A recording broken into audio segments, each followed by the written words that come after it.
হাদিসের মধ্যে আসছে নবীজি সাল্লাল্লাহু আলাইহি ওয়াসাল্লাম বলেন, কারো দ্বারা যখন কোনো ভালো কাজের সূচনা হয়, ওই ভালো কাজ যতজন করে, যতজন ওই ভালো কাজটা করে ততজনের সমপরিমাণ সওয়াব যার মাধ্যমে ভালো কাজের সূচনা হয়েছে তার আমল নামায় যোগ হয়ে যায়।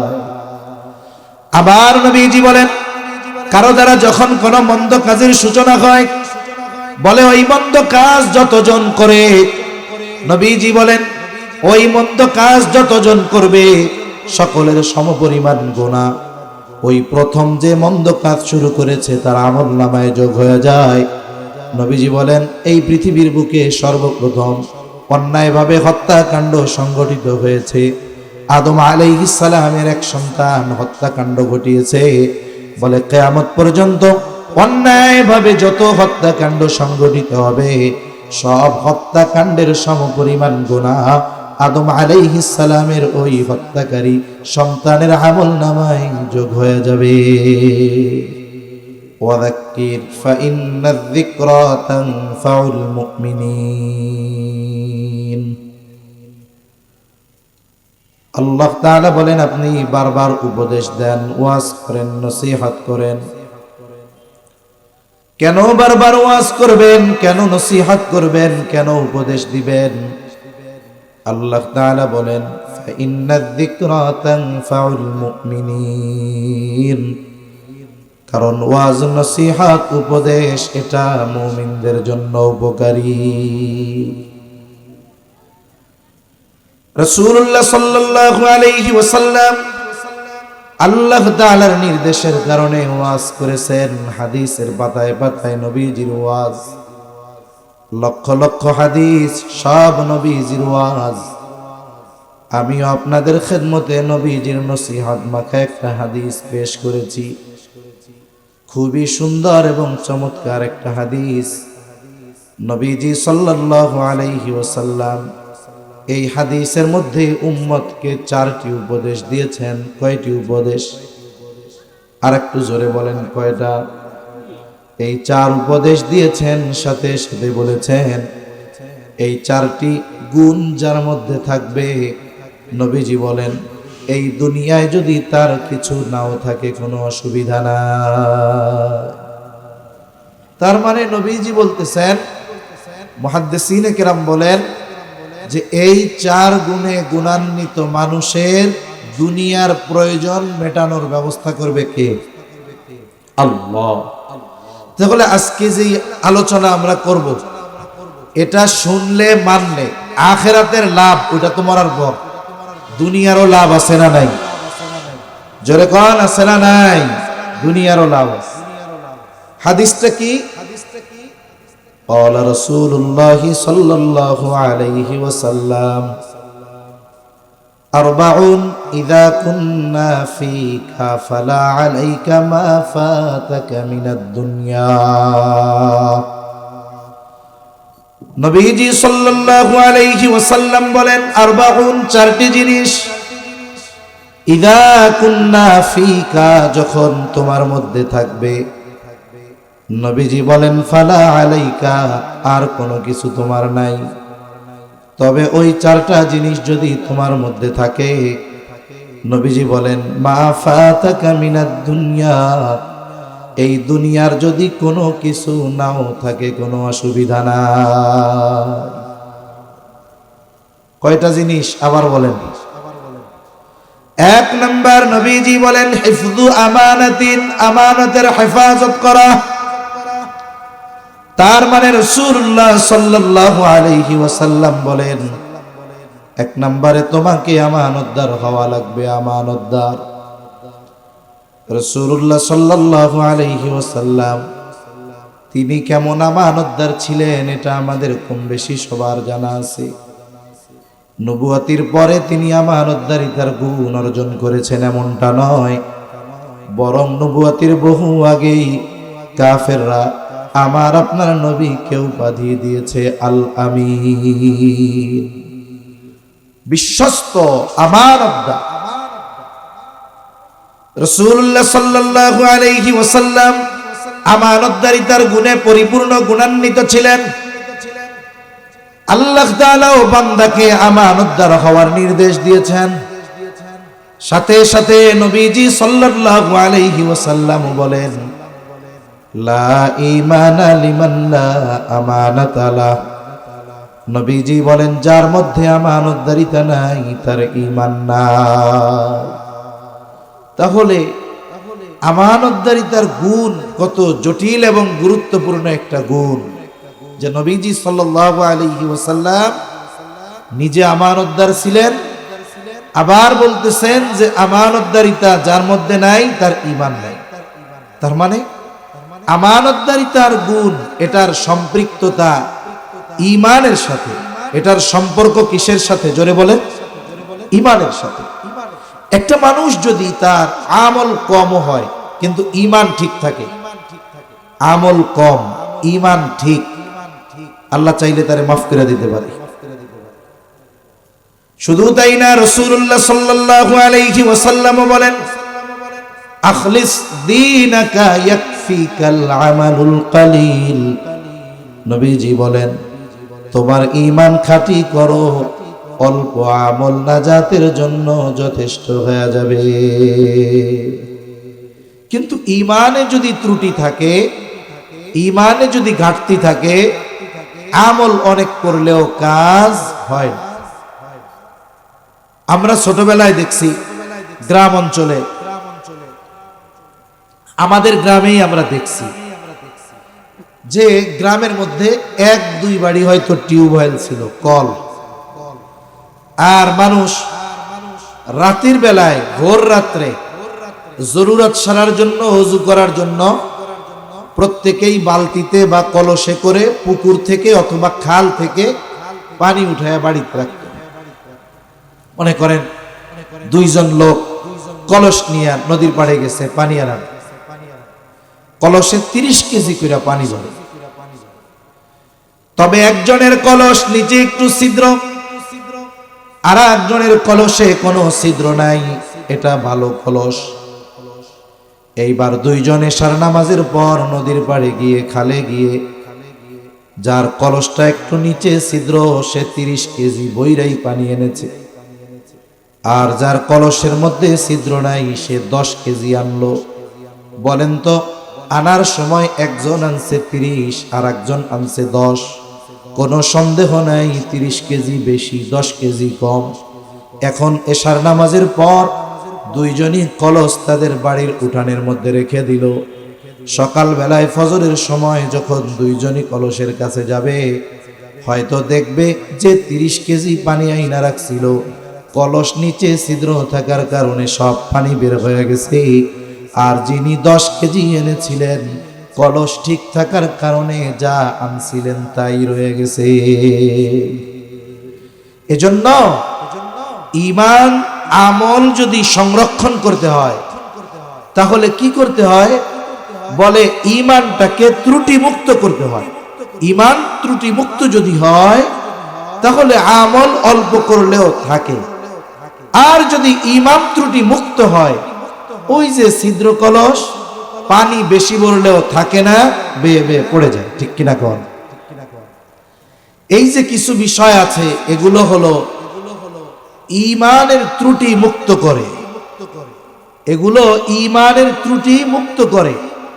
যেই গুণগুলো, এর মধ্যে অন্যতম গুণ হলো আমানতদারিতার গুণ, যেটার সম্পর্ক শুধু আমলের সাথে না, সম্পর্ক ঈমানের সাথে। এজন্য এই আমানতদারিতার গুণের দিক দিয়ে যে যত মজবুত আমানতদার, বলে সাথে সাথে তার ঈমানটাও তত মজবুত হয়। এটা মুমিনের কম্পালসারি একটা গুণ, থাকতেই হবে।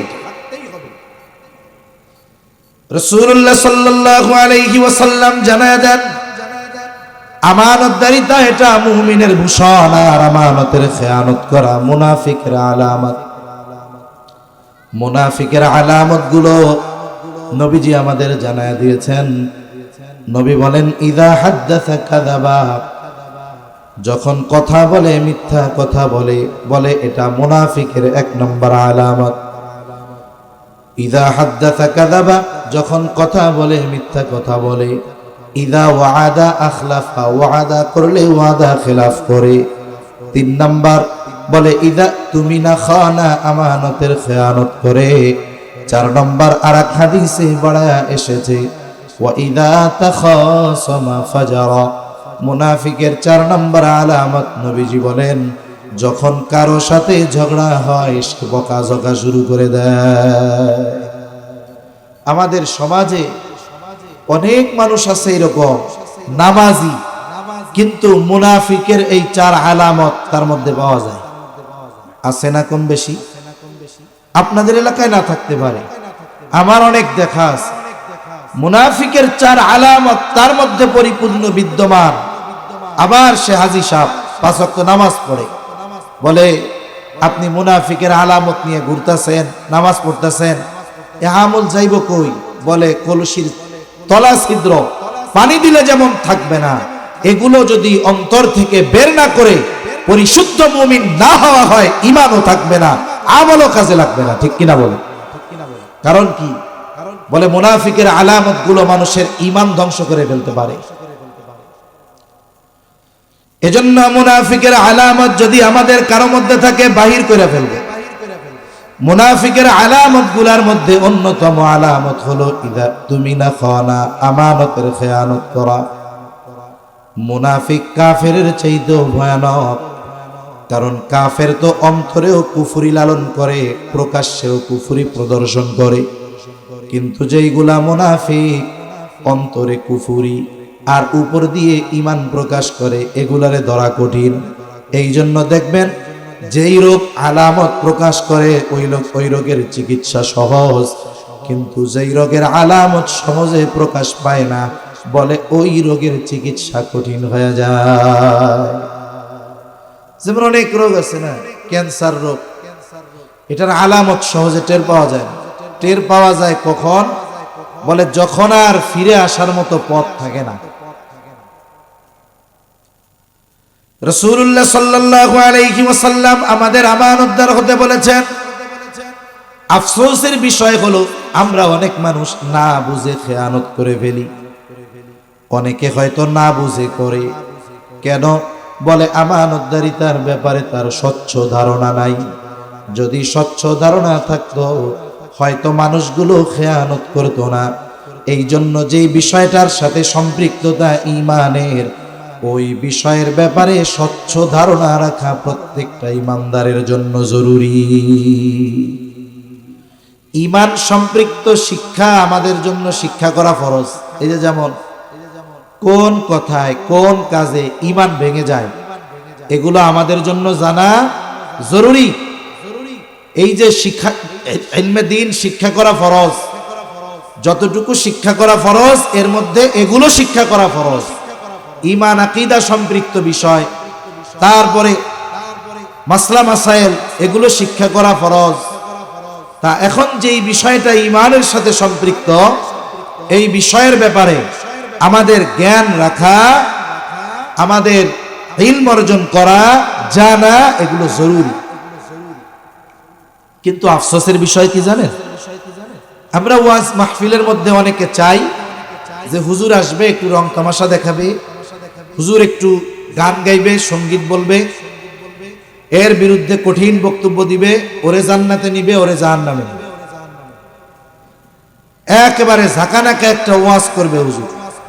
আমি এই জন্য শুরুতে আপনাদের জিজ্ঞাসা করলাম, আমরা কি শিখতে আসছি? যদি শিখতে আসি তাহলে দিলের কান দিয়ে কথাগুলো শুনতে হবে। আর যদি ওয়াজ দেখতে আসি, হুজুররে দেখতে আসি। এখন তো এমন এক জামানা, মানুষ ওয়াজ মাহফিলে ওয়াজ শুনতে না, ওয়াজ দেখার জন্য আসে। মাহফিল কত বড় ভাইরাল বক্তা, এগুলো দেখতে আসে। যার কারণে ওয়াজ মাহফিল হয়, কিন্তু তুলনামূলক পরিবর্তন কম হয়। হয় না তা না, অনেক হয়। অনেক মানুষের পরিবর্তন হয়, বেনামাজি নামাজি হয়, নেশাখোর নেশা ছাড়ে, এরকম হাজার হাজার মানুষ উপমা দেওয়া যাবে, উদাহরণ দেওয়া যাবে, চাক্ষুষ সাক্ষী হাজার হাজার আছে। কিন্তু বাস্তবিক কথা হলো যেই পরিমাণ পরিবর্তন হওয়ার দরকার ছিল, হয় না কেন? বলে প্রথমত আয়োজক অনেক সময় চিন্তা করে যে আমার আয়োজনটা বড় হইতে হবে, বক্তা চিন্তা করে আমার ফাটাফাটিয়া ওয়াজ করতে হবে, শ্রোতা চিন্তা করে আমরা তো দেখতে যাইতেছি টক ঝাল মিষ্টি মার্কা ওয়াজ হইতে হবে। এই যে আমাদের সকলের নিয়তে যখন গড়বড়, বলে লক্ষ মানুষ হচ্ছে, হাজার মানুষ হচ্ছে, কিন্তু পরিবর্তন হচ্ছে না, ঠিক কিনা বলেন? তা যাই হোক, আমি আমার কথার দিকে যাই। রাসূল সাল্লাল্লাহু আলাইহি ওয়াসাল্লাম আমানতদারিতার ব্যাপারে গুরুত্ব দিয়েছেন, আমাদের শেখার দরকার এগুলো। আমানতের ব্যাপারে স্বচ্ছ ধারণা না থাকার কারণে অনেক মানুষ অনিচ্ছায় খেয়ানত করে ফেলে। সেজন্য আমরা আমানতদারিতার ব্যাপারে জানবো। দেশ আল্লাহ তাআলা আমাকে দিয়েছে, এজন্য আমানতের বস্তু এটার দ্বারা উপকৃত হওয়া যায় না। কেউ যদি আপনার কাছে আইসা বলে যে হুজুর বা চাচা, এই যে 500 টাকা আপনার কাছে আমানত রাখলাম, এখন টাকাটা ছেঁড়া পুরাতন, রাখছে কি আমানত। আপনি যদি চিন্তা করেন মধুখালী বাজারে আছি, যাক কিছু বাজার করার দরকার, টাকা আনতে মনে নাই, ও 500 টাকা আমানত রাখলো, এই টাকা দিয়ে বাজার করে নিয়ে যাই, পরে টাকা চাইলে বাসার থেকে নতুন আর একটা 500 টাকার নোট দিয়ে দিব। বলে না, এ সুযোগ নাই। কেন নাই? বলে সে যখন আমানত রাখবে হুবহু আমানতের বস্তুটাকেই হেফাজত করতে হবে, সেটা টাকাটা দিয়েছে ওটাকেই হেফাজত করতে হবে। কারণ কি? এখানে বস্তুটাই আমানত। যাই হোক, লেনদেনের ব্যাপারে কম বেশি ধারণা আমাদের আছে। লেনদেনের ক্ষেত্রে আমাদের সকলকে আমানতদার হওয়া দরকার। কারো সম্পদ, টাকা পয়সা, ধন দৌলত, জমি জাতি যাই আমার হেফাজতে থাকুক না কেন, প্রকৃত হকদার যদি ভুলেও যায়, ওই হকদারের কাছে তার হক, তার আমানত ফিরিয়ে দেওয়ার নির্দেশ আমাদের যিনি দিয়েছেন তিনি কে? জোরে বলেন কে? আরো জোরে কে? আল্লাহ। আল্লাহ শব্দটা আস্তে কর, জোরে জোরে কইেন। আরে আল্লাহ আল্লাহ ডাকলে আল্লাহ খুশি হয়। আর কেউ যদি আল্লাহ কইতে গিয়া মইরাই যায়, এর চেয়ে সৌভাগ্যের আর কেউ আছে নাকি? শেষ কথাটা হইল আল্লাহ। দেখেন আল্লাহ শব্দটার দাম কত। সহিহ মুসলিমের মধ্যে আসছে, নবীজি বলেন এই পৃথিবী আল্লাহ ততক্ষণ পর্যন্ত ধ্বংস করবে না। বলে কতক্ষণ? বলে যতক্ষণ এই পৃথিবীতে একজন ব্যক্তি এমন অবশিষ্ট থাকবে আল্লাহ আল্লাহ বলনেওয়ালা। সুবহানাল্লাহ। তার মানে একজন আল্লাহ বলনেওয়ালা ব্যক্তির দাম কত? বলে আল্লাহ শুধুমাত্র ওই ব্যক্তির কারণে পৃথিবী ধ্বংস করবেন না। তাহলে চিন্তা করছেন আল্লাহ বলনেওয়ালা ব্যক্তির কত দাম। এজন্য আল্লাহর কথা একটু জোরে জোরে কমে করেন ইনশাআল্লাহ। তাহলে আমানতদার হকদারের কাছে ফিরিয়ে দেওয়ার নির্দেশ দিয়েছেন কে? আল্লাহ তাআলা বলেন ইন্নাল্লাহা ইয়া'মুরুকুম আন তুআদ্দুল আমানাতি ইলা আহলিহা। আল্লাহ তাআলা বলেন নিশ্চয়ই তিনি তোমাদের আদেশ দিচ্ছেন যে তোমরা আমানতদার হকদারের কাছে ফিরিয়ে দাও। তাহলে 1 নাম্বার আমানতদারিতা হয় লেনদেনের মধ্যে। বলে 2 নাম্বার শুধু লেনদেন আমানত নয়, বলে কথাও হয় আমানত। নবীজি সাল্লাল্লাহু আলাইহি ওয়াসাল্লাম বলেন ইদা হাদ্দাসার রাজুলু সুম্মা ইলতাফাতা ফাহিয়া আমানাতুন। নবীজি সাল্লাল্লাহু আলাইহি ওয়াসাল্লাম বলেন যখন কোন মানুষ কথা বলে আর এদিকে সেদিকে তাকায়, ফাহিয়া আমানাতুন, এদিক সেদিক তাকায়া ওই কথা যার কাছে বলল, বলে ওই কথাটা তার কাছে আমানত হয়ে যায়। কিন্তু আমাদের অভ্যাস কি? আমাদের অভ্যাস হলো কেউ যদি আমাদের কাছে কোনো কথা বলার পরে বলে যে শুধু আপনার কাছে বললাম, আপনি আর কারো কাছে বইলেন না, কাম শেষ। এখন আমরা যতক্ষণ আর একজনের কাছে না কই ততক্ষণ ওই কথা আমার আপনার পেটের মধ্যে পুটপুট পুটপুট করে। খাবার হজম না হইলে, মনে করেন এক জায়গায় দাওয়াতে গেছি বা নিজের বাড়িতেই হোক, ভাতের চাইলটা ভালো মতো সেদ্ধ হয় নাই। যারা নরম ভাত খেয়ে অভ্যস্ত, বলে ভাতের চাউল সিদ্ধ না হইলে দুপুরবেলা খাইলে বিকাল হইতে হইতে পেটের মধ্যে ডিসুম ডিসুম শুরু হয়ে যায়, ঠিক কিনা কম? আমাদের অবস্থা এরকম। ওই চাউল যেমন, ভাত যেমন শক্ত পেটের মধ্যে হজম হয় না, ফুটফুট করে বলে। কথা যখন বলার পরে কেউ বলে যে হুজুর আপনার কাছে কইলাম, ভাই আপনার কাছে কইলাম, আপনি আর কারো কাছে কইয়েন না। এখন আমরা যতক্ষণ আর একজনের কাছে না বলি ততক্ষণ আমাদের পেটের মধ্যে এরকম পুটপুট চলে, আর শান্তি আসে না। কিছু মানুষ তো আলহামদুলিল্লাহ ভালো আছে। এবার কি করবে? লোকটা কথা বলে, চোখের আড়াল হওয়ার আগে পাশের আর একজনকে ডাক দিয়া বলে, বন্ধু শুনছনি? কি বলে? ওই আমার কাছে কি কইছে জানো? বলে না। বলে আমারে খুব বিশ্বাস করে, কারো কাছে বলতে মানা করেছে, আমি শুধু তোমার কাছে কইলাম এই কথাটা, খবরদার তুমি কেউরে কইও না। ও চিন্তা করবে তোমারও তো কইতে মানা করছিল, তুমি আমার কাছে কইছো, আমিও বেশি না একজনের কাছেই বলবো। এখন আর একজন শুই না আর একজন রে কয়, শুনছনি কি খবর? বলে অমুকে তো এটা করছে, বা অমুকের ব্যাপারে তো এটা শুনলাম, আমি তোমারে কইলাম বিশ্বাস কইরা, তুমি কিন্তু কাউরে কইও না। এখন কি হবে? দেখা যাবে সকালের কথা দুপুর হইতে হইতে 100 জনের কাছে পৌঁছায় গেছে। যে যার কাছে কথা বলে শুধু বলে আমি তোমারে কইলাম, তুমি কিন্তু কাউরে কইও না। এখন বলেন তো, বুঝে থাকলে বলেন, বলছে কি যে আপনি কারো কাছে বইলেন না? বলার কথা মানা ছিল একজনের কাছে, পৌঁছায় গেছে 100 জনের কাছে। খেয়ানত কি একটা আছে না 100 হইছে? আমি তো কইলাম একজনের, কিন্তু আবার আমল নামায় গুনাহ হবে 100 জনের, 100 খেয়ানতের। বলে কেন? হাদিসের মধ্যে আসছে, নবীজি সাল্লাল্লাহু আলাইহি ওয়াসাল্লাম বলেন, কারো দ্বারা যখন কোনো ভালো কাজের সূচনা হয়, ওই ভালো কাজ যতজন করে, যতজন ওই ভালো কাজটা করে ততজনের সমপরিমাণ সওয়াব যার মাধ্যমে ভালো কাজের সূচনা হয়েছে তার আমল নামায় যোগ হয়ে যায়। আবার নবীজি বলেন, কারো দ্বারা যখন কোনো মন্দ কাজের সূচনা হয়, বলে ওই মন্দ কাজ যতজন করে, নবীজি বলেন ওই মন্দ কাজ যতজন করবে সকলের সমপরিমাণ গুনাহ ওই প্রথম যে মন্দ কাজ শুরু করেছে তার আমল নামায় যোগ হয়ে যায়। নবীজি বলেন, এই পৃথিবীর বুকে সর্বপ্রথম অন্যায়ভাবে হত্যাকাণ্ড সংগঠিত হয়েছে। আদম আলাইহিস সালামের এক সন্তান হত্যাকাণ্ড ঘটিয়েছে। বলে কিয়ামত পর্যন্ত অন্যায়ভাবে যত হত্যাকাণ্ড সংগঠিত হবে সব হত্যাকাণ্ডের সমপরিমাণ গুনাহ আদম আলাইহিস সালামের ওই হত্যাকারী সন্তানের আমল নামায় যোগ হয়ে যাবে। এই যে খেয়ানতটা শুরু হয়েছে কার দ্বারা? বলে যে প্রথম খেয়ানত করছে ওর দ্বারা। এরপরে যতজনের কাছে পৌঁছাইল ততজনের সমপরিমাণ পাপ ওই প্রথম কথার খেয়ানতকারীর আমল নামায় যোগ হয়ে যাবে। মনে রাখবেন, অনেক সময় অনেকে অনেক গোপন কথা আপনাকে বিশ্বাস করে, আমাকে বিশ্বাস করে, আমার আপনার কাছে বলতে পারে, ঠিক কিনা বলেন? কিছু কথা আছে যেই কথাগুলো মানুষ জানলে লজ্জার, তবে এর কারণে তার ঈমান নষ্ট হবে না, মানুষের ক্ষতি হবে না, আমল নষ্ট হবে না। এরকম অনেক পারিবারিক পার্সোনাল বিষয় আছে না নাই?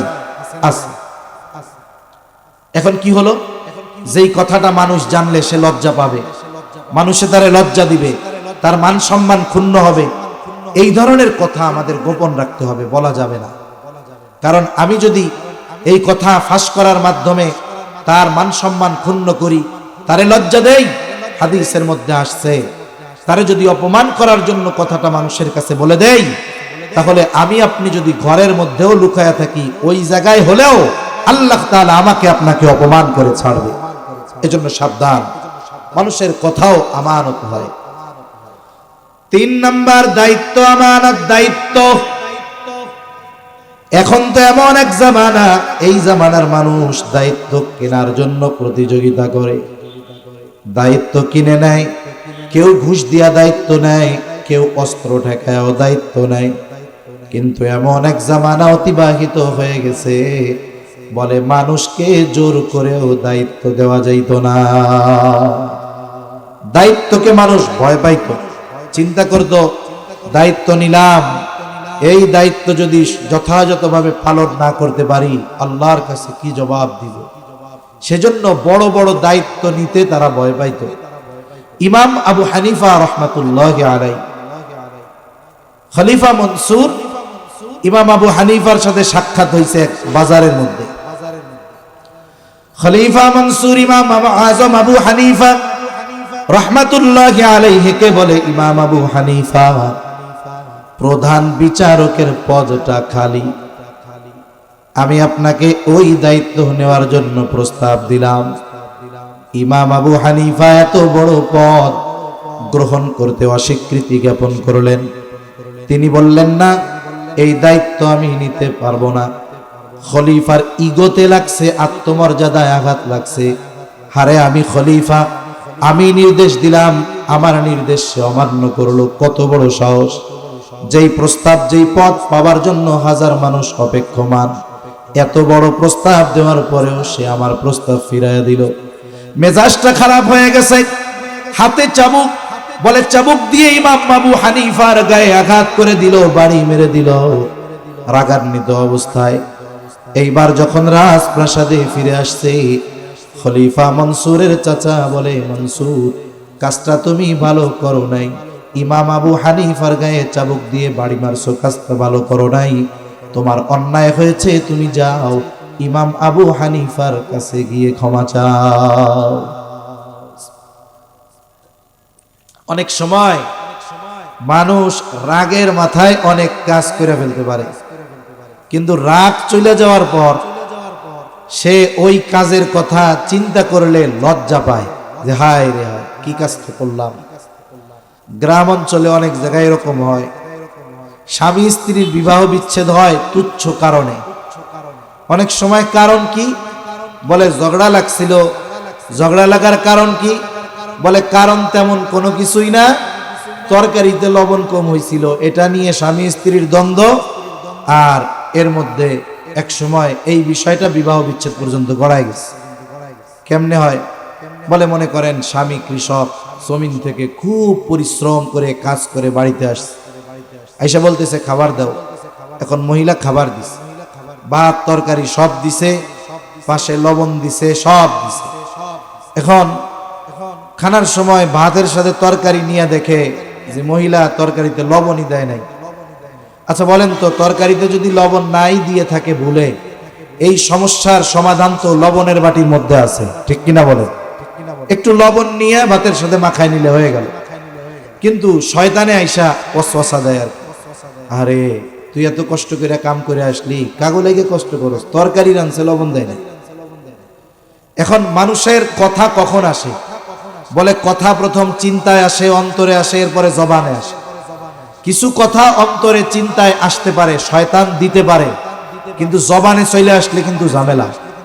এখন ও আর ট্যাকেল দিতে পারে নাই, কি কয়, কি রানছে এগুলা, লবণ টবণ কিছু দেওয়া যায় না, কি মুখে দেওয়া যায়? মহিলা বাচ্চা কাচ্চা পালন করে, লালন পালন করে, শ্বশুর শাশুড়ি দেখাশোনা করে, বতরের সময় আবার সংসারের কত কাজ, একটু উল্টাপাল্টা হইছেই নাইলে কত কষ্ট তো করেই মহিলা মা বোনেরা। তা উনিও আবার একটু গরম অবস্থায় আছে, রাগ পরিশ্রম করতেছে। তা পুরুষের কথাও কঠোর হইছে, মহিলাও কয় পাতের পাশে লবণ দেওয়া আছে, নিলেই তো হয়ে যায়, এত চিল্লা চিল্লির কি আছে? শয়তান এবার বেটারে কয়, দেখছস কত বড় সাহস, তোর মুখের উপরে তর্ক করে। এবার এটা ওরে দিয়া কয়, কত বড় সাহস আমার মুখের উপরে কথা কয়। এইবার মনে করেন এই যে সূচনা হয়ে গেছে, দুজনের মধ্যে ঝগড়া শুরু হয়ে গেছে। দুইজনের মধ্যে ঝগড়া শুরু হয়েছে, মাশাআল্লাহ আশেপাশে দর্শকও কিন্তু হাজির। আমরা তো গ্রামে থাকছি, এক সময় দেখছি আর কি, যে ঝগড়া যখন লাগে এবার আশেপাশের প্রতিবেশী আইসা চারপাশ দিয়ে দাঁড়ায়, দাঁড়াইয়া বল খেলা দেখে। আপনাদের মধুখালী মাঠ আছে না, বড় মাঠ, এই জায়গায় রেল ইসের পাশে মাঠে বল খেলা হয় না, দেখছেন তো আপনারা, আমরাও ছোটবেলা খেলা দেখছি। তা ফুটবল খেলা যখন হয় তখন চারদিকে দর্শক দাঁড়ায়, কোন দিক তাকায় থাকে? বলে নজর কিন্তু বলের দিক, বলের দিক।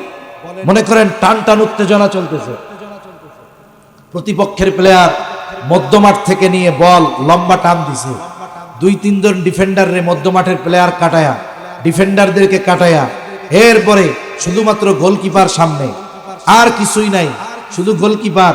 এই মুহূর্তে ওই দলের সমর্থক যারা, গোল যাদের পক্ষে হওয়ার মতো সম্ভাবনা, এদের উত্তেজনা একরকম, আর জাগো সামনে গোলকি আর কেউ নাই, ওদের পরাম দুরু দুরু করতেছে। এইবার প্লেয়ার গোলকিপারকে বিট করে যখন গোলবারের মধ্যে বল ঢুকায় দেয়, একটু আগে সব নিস্তব্ধ নীরব। গোল হওয়ার সাথে সাথে সবাই কি শুয়ে পড়ে নাকি? চিৎকার দিয়ে কয় গোল, ঠিক কিনা বলেন? গোল। এই যে বিশ্বকাপ ফুটবল খেলার সময় তো আমরা মাহফিলে যাইতাম, তখন তো কঠিন অবস্থা, বড় প্রজেক্টরে খেলা দেখায়, কত জায়গায় দেখতাম 80 বছরের বুড়াও এমন চিৎকার দিছে, আমরা ভাবছি আল্লাহ কি না কি হয়ে গেল। মানে মাহফিলে আসি, এমনও হইছে মাহফিল হচ্ছে পাশে খেলা, এমন জোরে চিৎকার দিছে বাবারে বাবা, মাহফিল স্থল থেকে অবস্থা খারাপ। তো চিন্তা করে দেখেন যে এতক্ষণ পর্যন্ত খেলা দেখতেছিল মনোযোগের সাথে, আওয়াজটা কখন করছে? বলে যখন গোল হইছে তখন। স্বামী স্ত্রীর ঝগড়া লাগে, এই ঝগড়ার মধ্যে সবাই চারিদিক দিয়ে নিস্তব্ধ নীরবতার সাথে শুধু তাকায় তাকায় দেখে, কিছু কয় না। কয় যখনই স্বামী কয় যা তোর 14 গোষ্ঠী ধরে দিয়া দিলাম, তখনই ওই যে গোল হলে যেমন লাফায় উঠে, আরে কাকা করছেন কি করছেন কি করছেন। ও মিয়ারা, এতক্ষণ পর্যন্ত গোল দেখার অপেক্ষায় আপনারা বসেছিলেন তাইলে? তা আপনি এই গোল হওয়ার আগে চাষিরে নিয়ে যদি মহিলারা দূরে চলে যাইত, চাষারে নিয়ে যদি বেটারা মসজিদের পাশে এনে মাথায় পানি ঢালতো, তাইলে তো আর এই সর্বনাশটা হইতো না, ঠিক কিনা কোন? সেজন্য আমাদের উচিত, আমরা যখন এরকম পারিবারিক দ্বন্দ্ব দেখব, স্বামী স্ত্রীর মধ্যে দ্বন্দ্ব, কারণ শয়তান ওইখানে চাচ্ছে যে এদের মাধ্যমে একটা কিছু সংগঠিত হয়ে যাক, এদের বিচ্ছেদ হয়ে যাক। নারীরা যদি নারীকে নিয়ে একদিকে চলে যায়, পুরুষরা যদি পুরুষরে সরায় আর একদিকে নিয়ে যায়, দুইজন দুইজনের সামনাসামনি থাকলো না, দেখবেন রাগ কমে যাবে, বড় একটা অঘটন থেকে এরা বাঁচতে পারবে, ঠিক কিনা বলেন? দেখা যাবে কি যে রাগের মাথায় যখন তালাক দিয়ে দিব, এরপরে মাদ্রাসায় যাবে, মুফতি সাহেবের কাছে যাবে, যে বলবে হুজুর কাজ তো এটা করে ফেলছে, কেন করছেন? হুজুর রাগ হয়ে তালাক দিয়ে দিছে, হুজুর রাগ হইয়া। আরে মিয়া, কেউ তো খুশির ঠেলায় আর দেয় না, দেয় তো রাগ হইয়াই, ঠিক কিনা? এজন্য মনে রাখতে হবে যে মানুষ যখন রাগ হয়, এ সময় তার নিয়ন্ত্রণটাকে শয়তান কন্ট্রোল করে ফেলে। শয়তানের ব্যাপারে নবীজি বলেন ইন্নাশ শাইতানা ইয়াজরি মাজরাদ দাম, শয়তান মানুষের রক্তের সাথে প্রবাহিত হয়। এই যে অনেক সময় অনেকে কয় না, দেখবেন যে আমার কিন্তু রক্ত গরম হয়ে যাচ্ছে, আমার আর গরম বানাইস না। ওনার রক্ত খালি আকামের বেলায় গরম হয়, দিনই কাজে ওনার রক্ত কখনো গরম হয় না, ঠিক কিনা বলেন? এজন্য শয়তান মানুষের রক্তের সাথে প্রবাহিত হয়, মানুষকে রাগান্বিত বানিয়ে এই ধরনের অঘটন ঘটায় দিতে চায়। এজন্য রাগ হইলে কি করব? বলে দাঁড়ানো থাকলে বসে পড়তে হবে। দাঁড়ানো থাকলে কি করতে হবে? বসে পড়তে হবে। আপনি বসে আছেন, শুয়ে পড়েন, শুয়ে গড়াগড়ি মারেন। আপনি মসজিদে চলে আসেন, একদিকে দৌড় দিয়ে চলে যান, ওযু করেন, নামাজে দাঁড়ায় যান। আশা করা যায় অল্প সময়ের মধ্যে রাগ চলে যাবে। আর একটা জিনিস মনে রাখতে হবে, কোন সময় রাগান্বিত অবস্থায় সিদ্ধান্ত নিতে হয় না। রাগান্বিত অবস্থায় সিদ্ধান্ত নিতে হয় না, সিদ্ধান্ত নিতে হয় ঠান্ডা মাথায়। এজন্য আমাদের যদি রাগ হয় কোনো বিষয়ে, ওই অবস্থায় আমরা কখনো সিদ্ধান্ত নিব না। এটা পারিবারিক হোক, এটা ব্যক্তিগত হোক, এটা সামাজিক হোক। আপনি যদি কখনো রাষ্ট্রীয় পর্যায়ের কোনো দায়িত্বশীল হন, রাগ হইছে কোনো বিষয়ে, খবরদার সিদ্ধান্ত নেওয়া যাবে না। সিদ্ধান্ত নিতে হবে ঠান্ডা মাথায় ভেবে চিনতে। আর রাগ যদি আসে, এই রাগ কমানোর পদ্ধতিগুলো অবলম্বন করতে হবে। আল্লাহ আমাদের স্মরণ রাখার তৌফিক দান করেন। তাহলে কি হবে? বলে এই রাগান্বিত সিদ্ধান্ত অনেক সময় গোটা হায়াত পস্তানোর কারণ হয়ে যেতে পারে। খলিফা মনসুর রাগান্বিত অবস্থায় ইমাম আবু হানিফার গায়ে আঘাত করেছে, কিন্তু এখন তো তার রাগ নাই। এখন চিন্তা করতেছে মাপ চাইতে যাব, লজ্জা লাগে। অথচ রাগ যখন ছিল বাড়ি মারতে লজ্জা লাগে নাই, এখন রাগ নাই, মাপ চাইতে যাইতে লজ্জা লাগতেছে। তার একজন বিশ্বস্ত মানুষকে দায়িত্ব দিয়ে পাঠায় দেয়, বলে যাও ইমাম আবু হানিফার কাছে গিয়ে বলবা, খলিফা তার কর্মের জন্য লজ্জিত, আপনার কাছে ক্ষমা প্রার্থী, ক্ষমা করে দেন। ইমাম আবু হানিফার কাছে যখন পাঠায়, এক থলে স্বর্ণ মুদ্রা দিয়ে দিল, বলল এটা আমার পক্ষ থেকে ইমাম আবু হানিফাকে হাদিয়া দিবা। লোকটা যখন ইমাম আবু হানিফার কাছে গেল, গিয়া বলে, খলিফা তার কর্মের জন্য লজ্জিত, আপনার কাছে ক্ষমা প্রার্থী। ইমাম আবু হানিফা নববী গুণে গুণান্বিত মানুষ, কেউ যদি নবীজিকে ব্যক্তিগতভাবে কোনো কষ্ট দিত, নবীজি সাল্লাল্লাহু আলাইহি ওয়াসাল্লামের কাছে মাফ চাইলে নবীজি সাথে সাথে মাফ করে দিতে। ইমাম আবু হানিফা বলে, হ্যাঁ যাও, মাফ করে দিলাম।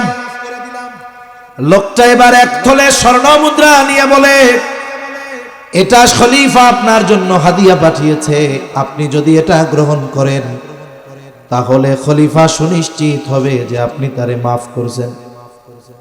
ইমাম আবু হানিফা বলে, না না, এটা লাগবে না, আমি মাফ করে দিয়েছি, এটা তুমি ফেরত নিয়ে যাও। লোকটা বারবার জোরাজুরি করে, ইমাম আবু হানিফা বলে, না, ফেরত নিয়ে যাও। লোকটা এবার বলে, আপনি রাখেন, নিজের জন্য ব্যয় না করেন, মানুষকে সদকা করে দিয়েন। ইমাম আবু হানিফা বলে, শোনো, তোমার কাছ থেকে এটা রাখবার পর আমি নিজে ব্যয় করি আর মানুষকে সদকা করে দেই, সেটা কোনো বিষয় নয়, বরং তোমার খলিফা জানবে ইমাম আবু হানিফা আমার দেওয়া হাদিয়া গ্রহণ করেছে, এটা ফেরত নিয়ে যাও। লোকটা যখন আরো জোরাজুরি করতেছে, ইমাম আবু হানিফা বলে, তোমার খলিফা আমারে যে এত পয়সা হাদিয়া দিল, এত টাকা, এটা পাইলো কোথায়? লোকটা বলে, উনি পাবে কোথায়? উনি বাইতুল মাল থেকে, রাষ্ট্রীয় কোষাগার থেকে দিয়েছে। বলেন তো, রাষ্ট্রীয় কোষাগারে যেই সম্পদ আছে, এই রাষ্ট্রের সম্পদের মালিক কি সরকার না জনগণ? জোরে বলেন, কে? জনগণ। খলিফা, তাকে রাষ্ট্রের সম্পদ হেফাজতের জন্য নিয়োগ দেওয়া হয়েছে। এই দায়িত্ব পালনে তাকে মাসে কিছু ওজিফা দেওয়া হয়। এই ওজিফা বা এই সম্মানী বা ভাতার বাইরে রাষ্ট্রীয় সম্পদ থেকে একটা সম্পদ, একটা টাকা তার ব্যক্তিগত কাজে ব্যবহারের কোনো সুযোগ নাই। কোন রাষ্ট্রপ্রধান যদি ওই রাষ্ট্রের সম্পদ নিজের কাজে ব্যয় করে, কয়েক ধরনের অপরাধ হয়। এক নাম্বার, চুরি হয়। কি হয়? জোরে বলেন, কথা কয় না। কি হয়? চুরি হয়। দুই নাম্বার, খেয়ানত হয়। তিন নাম্বার, ওই রাষ্ট্রের যত মানুষ আছে সবার সাথে খেয়ানত করা হয়। কেন? বলে আমরা ওনারে দায়িত্ব দিছি আমাদের সবার সম্পদ হেফাজত করার জন্য। ইমাম আবু হানিফা বলতেছে, তোমার খলিফাকে গিয়ে বলবা, রাষ্ট্র পরিচালনার জন্য তার জন্য যেই ভাতা নির্ধারণ করা হয়েছে, এই ভাতা বা সম্মানের বাইরে একটা টাকাও নিজের কাজে ব্যবহারের সুযোগ নাই। এটা তার দায়িত্ব আমানত, এটা তার কাছে গিয়ে বলবা। এইবার ওই লোকটা খলিফার কাছে গিয়ে ইমাম আবু হানিফার ব্যাপারে আরো সাজায়া মিথ্যা কথা বলল। খলিফা এবার প্রচন্ড রাগ, বাহিনী পাঠায় দিছে, যাও ইমাম আবু হানিফাকে আটক করো। ইতিহাস থেকে আপনাদের শুনাইতেছি, শুনেন। ইমাম আবু হানিফাকে জেলখানার মধ্যে দিয়ে দেওয়া হলো। প্রতিদিন চাবুক দিয়ে আঘাত করা হতো আর বলা হতো, তুমি যদি প্রধান বিচারকের দায়িত্ব নাও তোমাকে ছেড়ে দেওয়া হবে। ইমাম আবু হানিফা চাবুকের আঘাতে জর্জরিত, কিন্তু তিনি প্রধান বিচারকের দায়িত্ব গ্রহণ করেন না। ঐতিহাসিকদের থেকে দুইটা মত পাওয়া যায়। একটা হলো যে ওনাকে যখন তারা কাবু করতে পারে নাই, খাবারের সাথে বিষ মিশায়া হত্যা করা হলো। আর এক বর্ণনা যে ওনাকে গৃহবন্দী করে ফেলা হলো। ইমাম আবু হানিফার ছাত্ররা ইমাম আবু হানিফাকে বলে, ওস্তাদ, যেই দায়িত্ব গ্রহণ করার জন্য আপনার উপরে এত জুলুম, এত অত্যাচার, ওই দায়িত্ব গ্রহণ করার জন্য যত যোগ্যতা দরকার, সব যোগ্যতা আপনার মধ্যে থাকার পরেও আপনি জুলুম অত্যাচার সহ্য করলেন, এরপরেও দায়িত্ব গ্রহণ করলেন না কেন? ইমাম আবু হানিফা বলে, শোনো, যেই দায়িত্ব আমি গ্রহণ করি নাই সেই দায়িত্বের ব্যাপারে কিয়ামতে আল্লাহ আমারে জিজ্ঞাসা করবে না। কারণ নবীজি বলেন কুল্লুকুম রাঈন ওয়া কুল্লুকুম মাসউলুন আন রাইয়াতিহি। নবীজি বলেন তোমরা প্রত্যেকেই দায়িত্বশীল, আর প্রত্যেককে তার দায়িত্বের ব্যাপারে জিজ্ঞাসা করা হবে। আমরা সবাই দায়িত্বশীল। আপনি পরিবারের অভিভাবক, আপনিও দায়িত্বশীল। এই পরিবারের ব্যাপারে কিয়ামতের দিন জিজ্ঞাসা করা হবে কি হবে না? জোরে বলেন হবে কি হবে না? আপনাদের ঘুম আসতেছে নাকি? এটা তাকবীর দেন, নারায়ে তাকবীর, আরো জোরে নারায়ে তাকবীর। আশেপাশে কেউ ঘুমাইলে উঠাইয়া দিবেন।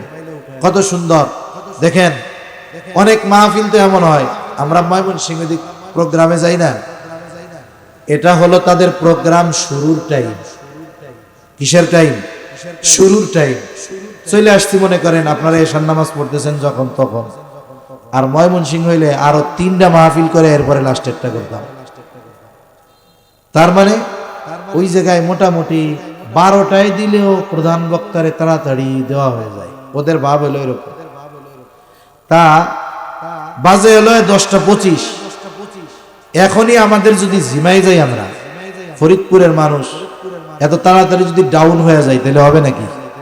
আর একটা তাকবীর দেন, নারায়ে তাকবীর, আরো জোরে নারায়ে তাকবীর, নারায়ে তাকবীর। মাশাআল্লাহ। তাহলে কথা বলতেছিলাম বলে দায়িত্ব, আমরা প্রত্যেকে দায়িত্বশীল।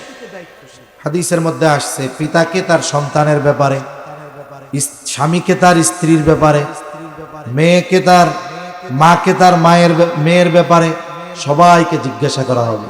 আপনার ছোট্ট একটু দায়িত্ব আছে, ওই দায়িত্বের ব্যাপারেও আল্লাহ কিয়ামতে জিজ্ঞাসা করবে। ইমাম আবু হানিফা বলে শোনো, যেই দায়িত্ব আমি নেই নাই ওই দায়িত্বের ব্যাপারে আল্লাহ তাআলা কিয়ামতে আমাকে জিজ্ঞাসা করবে না, কিন্তু প্রধান বিচারকের দায়িত্ব নেবার পর আমার দ্বারা যদি ওই দায়িত্বের কোনো ত্রুটি বিচ্যুতি হয়ে যায়, তাহলে কিয়ামতের দিন আল্লাহ তাআলার সামনে খেয়ানতের বোঝা নিয়ে আমাকে দাঁড়ানো লাগবে। আবু দাউদের এক বর্ণনার মধ্যে আসছে হাদিস, নবীজি বলেন তোমাদের কাউকে যখন কোনো দায়িত্ব দেওয়া হয় আর কেউ যদি ওই দায়িত্বের সুচ পরিমাণ খেয়ানত করে, কি পরিমাণ? সুই পরিমাণ। কি পরিমাণ? সুই একটা কয়টা? 1 টাকাও না মনে, একটা সুই ধরেন 2 টাকাই ধরে। নবীজি বলেন কেউ যদি ওই সুই পরিমাণ খেয়ানত করে, কিয়ামতের দিন খেয়ানতের বোঝা নিয়ে আল্লাহর সামনে হাজির হবে। মনে রাখবেন, যার যেই দায়িত্ব সেই দায়িত্ব পালন করতে হবে। ওই দায়িত্ব পালন করতে গিয়া সে গাফলতি করতে পারবে না। মনে করেন সরকারি অফিসে একজনের দায়িত্ব দেওয়া আছে, দায়িত্ব কি তার? বলে সে বৈশা আছে, ওই এলাকার মানুষের ওই বিষয়ের সমস্যা সে সমাধান করে দেবে, এজন্য তাকে মাস শেষে বেতন দেওয়া হয়। হয় কি হয় না? কিন্তু দেখা গেল ওনার অবস্থা হলো, আপনি যদি কোনো কাগজের জন্য যান, ওনার চা পানের টাকা ছাড়া কাজ হয় না। আছে না নাই? আরে এরা হুজুরকেও ছাড়ে না, জবাব দিয়েছেন তা না। আমি এক জায়গায় গেছি, দরকার কি, আমার জমির একটা কাগজ দরকার, আমাদের ইউনিয়ন ভূমি অফিসে গেছি। হায় হায়, সবাই চিনে মহব্বত করে, কিন্তু ওরা যে কত জালেম, মহব্বত নাই। আমি দিছি ওই দাগ নাম্বার কি কি আমার দিয়ে দিছে, যে যাও কি উঠায় আনবা, লেখে আনবা। তা আমার বসায় রাখছে, কেন না আপনারটা পাচ্ছি না। তা আমি বের হয়ে চলে যাচ্ছি, আর একজন বলতেছে কি হয়েছে মাওলানা সাহেব? বললাম এই ব্যাপার সেবার, এই জন্য আসছিলাম। কিয়ামত পর্যন্ত খুঁজে পাবে না, কারণ আপনার দিয়ে তো কাজ হবে না। আপনার কাছ থেকে তো চা পানের টাকা চাইতে পারতেছে না, দেন চলেন। কি হইল? লাস্টে চা পানের টাকা দেওয়াই লাগলো। অনেক আগে চা পানের টাকা ওই সময় দিছি 1000। তা আমি চিন্তা করি এদের পান যে কোন বড় যে হয়, আর এরা যে কোন কাপে চা খায় আল্লাহই ভালো জানে। 1000 টাকার কমে বলে চা পান আর হয় না এদের। তা চিন্তা করে দেখেন, এই যে মানুষগুলো, একটা দায়িত্ব তাকে দেওয়া হয়েছে, সরকারি দায়িত্ব, এই দায়িত্বের বিপরীতে তাকে বেতন দেওয়া হয়েছে। এর কাজ কি, দায়িত্ব কি? আমরা গেলে আমাদের প্রয়োজন যেটা সেটা মিটায় দেওয়া। এই দায়িত্ব পালন করতে গিয়ে আমাদের কাছ থেকে আবার নিচ্ছে। 1 নাম্বার দায়িত্বের খেয়ানত করতেছে, 2 নাম্বার ঘুষ গ্রহণ করতেছে, 3 নাম্বার দায়িত্বের খেয়ানত করতেছে, 4 নাম্বার বলে বান্দার হক নষ্ট করতেছে। কারণ কি?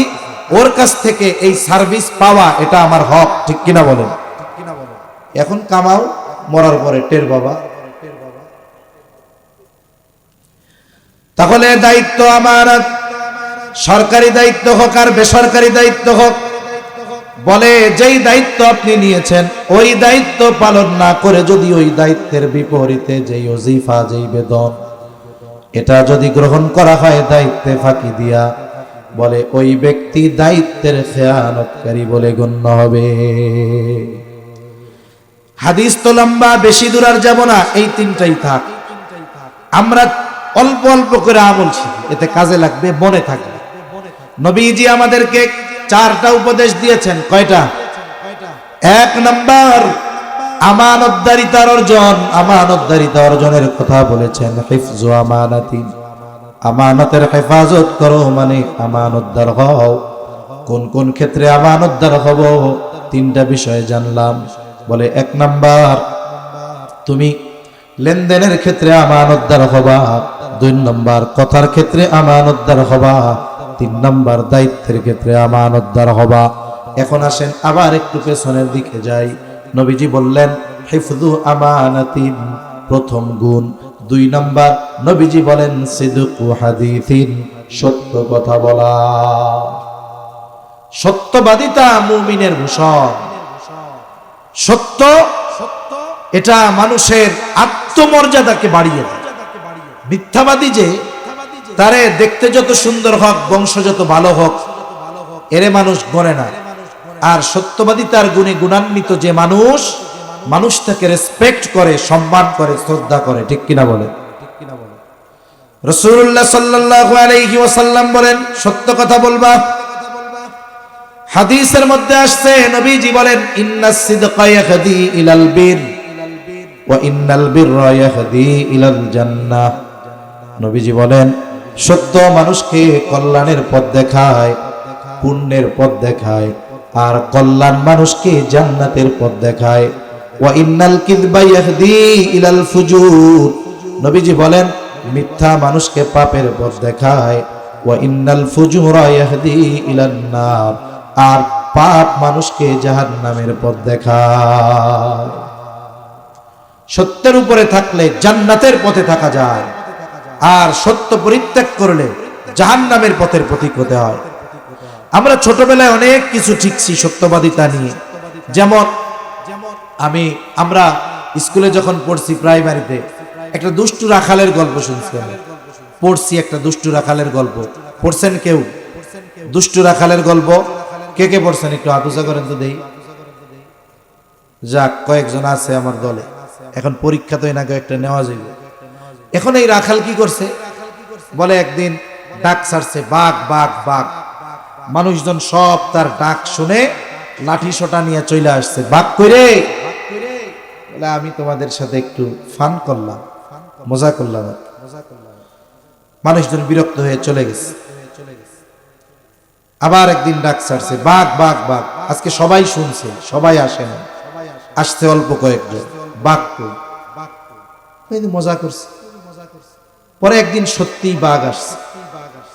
এইবার সে গলা ছাইড়া ডাকতেছে, বাঘ বাঘ বাঘ বাঘ। সবাই শুনতেছে কিন্তু কেউ আসে না। উপদেশ কি লেখা ছিল? বলে ডু নট টেল এ লাই, কখনো মিথ্যা কথা বলবো না। কারণ কি হয়, মানুষ যদি মিথ্যাবাদী হিসাবে প্রসিদ্ধি অর্জন করে, একটা সময় ও সত্য কথা বললে ওরে কেউ বিশ্বাস করে না। আপনি আমি যদি মিথ্যা কথা বলতে বলতে অভ্যস্ত হয়ে যাই, তাইলে এক সময় বাস্তবে মুসিবতে পড়ে আল্লাহর কসম করেও যদি সত্য কথা বলি, আমার আপনার সত্য কথাকেও বিশ্বাস করবে না, মানুষ মিথ্যা কথা বলছে। তাহলে বোঝা গেল সামাজিকভাবে ক্ষতি আছে না নাই? আবার দেখেন, মিথ্যা কথা বলে ফান করা যাবে না, মজা করা যাবে না। অনেকে খুব আবেগী কথা বলে, বলে মিথ্যা বলে কাঁদানোর চাইতে, সত্য বলে কাঁদানোর চাইতে মিথ্যা বলে হাসানো ভালো। কে কইছে এটা? এসব হলো ফালতু কথা, মনে রাখতে হবে সত্য তো সত্যই, সত্যর দ্বারা সত্যকে গোপন করে মিথ্যা বলে হাসানোর কোনো প্রয়োজন নাই। বরং কোন ব্যক্তি যদি মানুষকে মিথ্যা কথা বলে হাসায়, মজা দেয়, নবীজি সাল্লাল্লাহু আলাইহি ওয়াসাল্লাম ওই ধরনের মানুষদেরকেও মিথ্যুক বলে গণ্য করেছে। পাবলিক অন্যদের কথা বাদ দেন, অনেক সময় কতজন এই দামি চেয়ারটাতে বসে, চেয়ারটা যে কাঠ দিয়েই বানাক, কিন্তু দায়িত্বের ক্ষেত্রে চেয়ারটার দাম আছে না নাই? মনে করেন রাষ্ট্রপতি যেই চেয়ারটায় বসে, ওই চেয়ারটার চাইতে যদি কোটি টাকা বেশি দিয়েও আমি আমার বাড়িতে একটা চেয়ার বানাই, কথার কথা বলেন তো, আমার চেয়ার কোটি টাকার হইতে পারে, আর রাষ্ট্রপতির চেয়ার কথার কথা লাখ টাকার হইতে পারে। মর্যাদার দিক দিয়ে কোন চেয়ারটার দাম বেশি? রাষ্ট্রপতির চেয়ারের দাম বেশি। বলে এই চেয়ারটা সাধারণ সোফা হইতে পারে, রাষ্ট্রপতিরটা যেমন তার দায়িত্বের কারণে চেয়ারের মর্যাদা, বলে এই নববী দায়িত্বের কারণে এই চেয়ারে যারা বসে, বলে ওই দায়িত্ববান ব্যক্তিদের কারণে চেয়ারের দাম বেড়ে যায়। এজন্য এই সব চেয়ারে বসেও অনেক সময় অনেকে হাস্যরস করে, কৌতুক করে, বানায়া বানায়া মিথ্যা কথা বলে শ্রোতাকে মজা দেয়, আমরাও মজা পাই, হু হু হা হা করি, আর লাস্টে কই সেই ওয়াজ করছে, ফাটাফাটি ওয়াজ, হাসাইতে হাসাইতে গৌড়ইয়ে ফেলাইছে, এরকম কয়। আর ইউটিউবাররাও কিছু আছে এরকম লেখে যে ওয়াজ শুনে মুসল্লি হাসতে হাসতে গড়াগড়ি খেয়ে গেল। এরা কি ওয়াজ বলে? তাহলে এটা তো কৌতুক মাহফিল কইলে হইতো, ওয়াজ মাহফিল কেন বলার দরকার ছিল? ওয়াজ মানে কি জানেন? ওয়াজ আমরা শুনবো কোরআন হাদিসের কথা। আসছিলাম শক্ত দিল নিয়া, বাড়ি ফিরে যাব নরম দিল নিয়া। আসছিলাম গুনাহ নিয়ে, এমন ভাবে আল্লাহর কাছে বলবো যে আমি যেন গুনাহমুক্ত হয়ে বাড়ি যেতে পারি। আমি আসছিলাম কিছু কথা নিয়ে যাব, পরে আমল করব, এইগুলো ওয়াজ। কিন্তু অবস্থা হলো কি, যে আমরা মজা, কৌতুক, হাস্যরস এগুলো করতেছি। আবার কতজন গানের সুর মিলাইয়া গজল শোনাইতেছে। আমরা কত সুন্দর গজল, হমিয়া একজনের সুর নকল করতে হইলে, ওই গানের সুর নকল করতে হইলে ওই গান শোনা লাগবে কি লাগবে না? হ্যাঁ, উনি এসে গানের সুরে তারা তারা না না না শোনাই দিছে, উনি একজন শ্রেষ্ঠ মুফাসসিরে কোরআন হয়ে গেছে। আমাদের রুচিবোধ কোথায় গিয়ে ঠিকছে?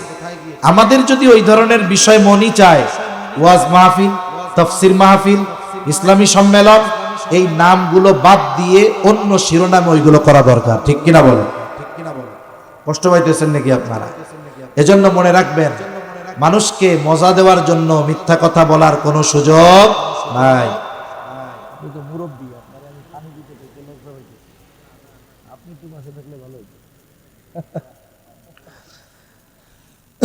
নবীজিও মজা করছেন, তবে মিথ্যা দিয়ে নয়। এক লোক নবীজির কাছে আসছে, আয়েশা কি কয়, ইয়া রাসূলুল্লাহ, আমার বাড়ি অনেক দূর, এখন আমি যে যাব আমার কাছে কোনো বাহন নাই। আগের দিনের বাহন ছিল কি, উট বা ঘোড়া। তা বলছে রাসূল সাল্লাল্লাহু আলাইহি সাল্লাম তারে বলতেছে যে ঠিক আছে, আমি তোমার একটা উটনির বাচ্চা দিই। কিসের বাচ্চা? উটনির বাচ্চা। এখন ওই লোক বলে, ইয়া রাসূলুল্লাহ, এই উটনির বাচ্চা, এটা কি আমারে নিয়ে পথ চলতে পারবে? নবীজি সাল্লাল্লাহু আলাইহি ওয়াসাল্লাম বলেন, সব উট তো কোনো না কোনো উটনির বাচ্চাই হয়, ঠিক কিনা বলেন? আমি যত বড়ই হয়ে যাই, আমি আমার মার কাছে আমার মার বাচ্চা। হ্যাঁ, নবীজি এই যে মজা করছে, এই ধরনের মজা বৈধ, কিন্তু মিথ্যা দিয়ে কৌতুক করে কোন ধরনের মজা দেওয়া নেওয়ার কোনো সুযোগ নাই। মিথ্যাকে মিথ্যার জায়গায় রাখতে হবে। আবার দেখেন, অনেক সময় আমরা ছোট বাচ্চাদের সাথে মিথ্যা কথা বলি, খবরদার, এটা করা যাবে না। আমরা মা বোনরা, মহিলারা আছে নাকি? হ্যাঁ, মা বোনরা শুনে কথা? আচ্ছা, আমার মা বোনরাও খেয়াল দিয়ে শুনবেন। অনেক সময় এই কাজটা ওনাদের দ্বারা হয়, কারণ পুরুষ মানুষ উপার্জনের জন্য সকালে বের হয়, কেউ বিকালে বা কেউ রাত্রে আসে। সারাদিন এই বাচ্চার ঝামেলা পোহায় আমার মা বোনেরা। বাচ্চারা যে কি জ্বালান জ্বালায়, গ্রামের গুলার চাইতে শহরের গুলো আরো জ্বালায় বেশি, আটকা জায়গায় থাকে। এখন কি হয়, মনে করেন বাচ্চা খেলাধুলা করতে করতে মায়ের খুব পছন্দের একটা গ্লাস ভেঙে ফেলছে।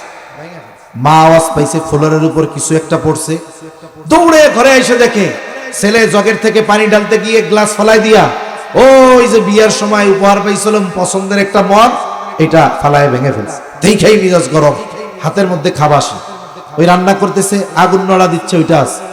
যেই পিটান দিতে গেছে বাচ্চাটা এক দৌড়ে বাড়ির বাইরে চলে গেছে। মার তো মেজাজ খারাপ, কি কয়, এই এখন তো যাইতেছিস, তোরে হাতের কাছে পাইলাম না, সন্ধ্যার সময় আসবি না, তখন পিটাইয়া চামড়া উঠাই দিব, তাহলে এখন এদিকায় এদিকায়, এখন কিছু কব না, আয় আয় আয়।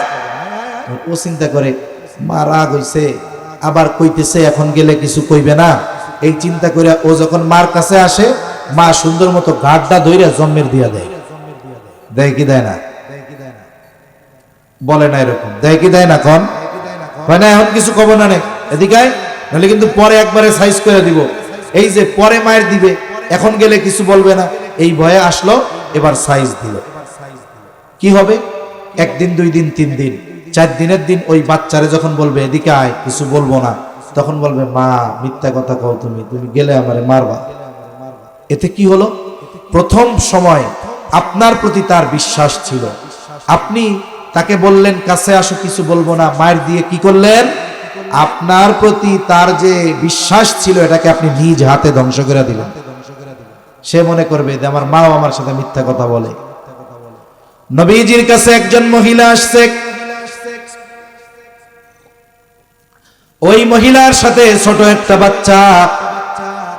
মহিলার কাছ থেকে বাচ্চাটা অন্যান্য বাচ্চাদের সাথে দূরে খেলাধুলা করে, মা এত ডাকতেছে, ইশারা দেয়, বাচ্চা আসে না। এবার মহিলা হাতের মুখ বাঁকায়া বাচ্চারা ইশারা দেয় এদিকে আসো, মজা দিন, মজা দেখবেন না, বাচ্চাদের সাথে খেলা করে, ডাকলে আসে না। মা সুন্দর মতো হাতের মুখ পাকায়া বা কিছু দেখায় বলে এদিকে আয়, মজা দিন, মজা।